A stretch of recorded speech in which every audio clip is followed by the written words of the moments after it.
I'm so excited to be alive with technology today. I kind of almost feel like my grandpa or grandma when I remember them talking about them hearing or seeing the very first horseless carriage. And I've been around long enough that I've seen technology change, which is exciting, but it also has some downsides to it as well.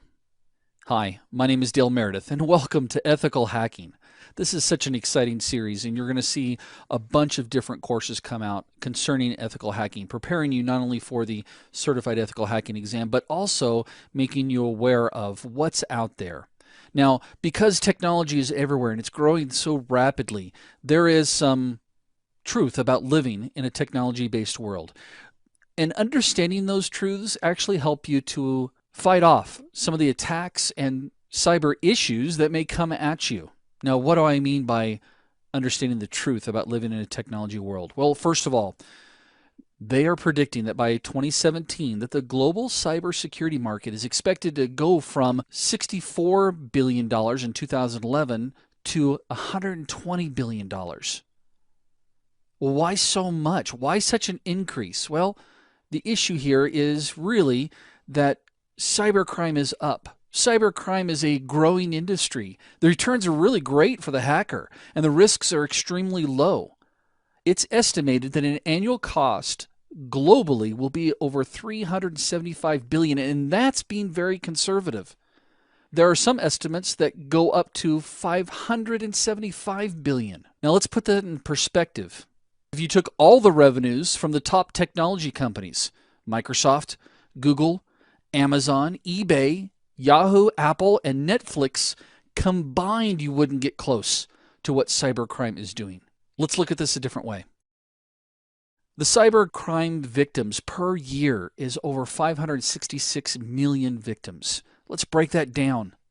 That equals out to be 1.5 million victims per day, or 18 victims per second. Now, the cost of cybercrime includes not only the effects to businesses, but also to hundreds of millions of people globally.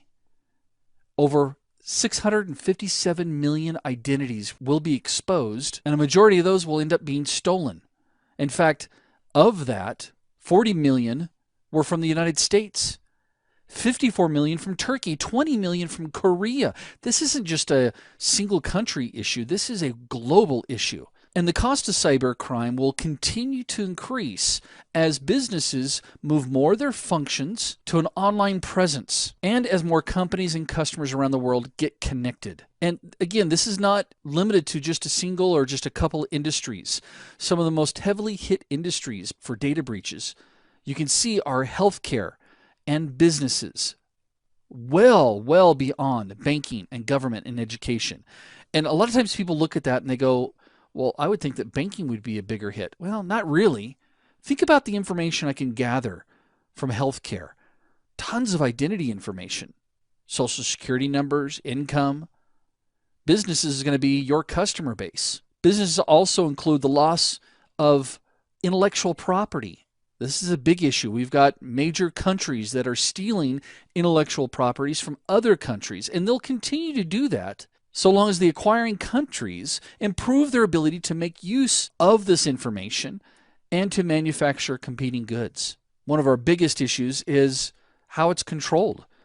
Governments have got to get serious about somehow controlling this environment. I'm not saying government control, but prosecution. I mean, think about this one. If you come home and somebody's broken into your front door, who do you call? Right. Police, local police. They come out, they help you out, right? If somebody steals your credit card, okay, granted, you may contact your credit card company and say, hey, there's a weird charge on my card, and they refund that. But who goes after that person? How do you go after somebody in a completely different country? So I got to ask you the question. How protected do you feel? Let's take a look at what's going on right now.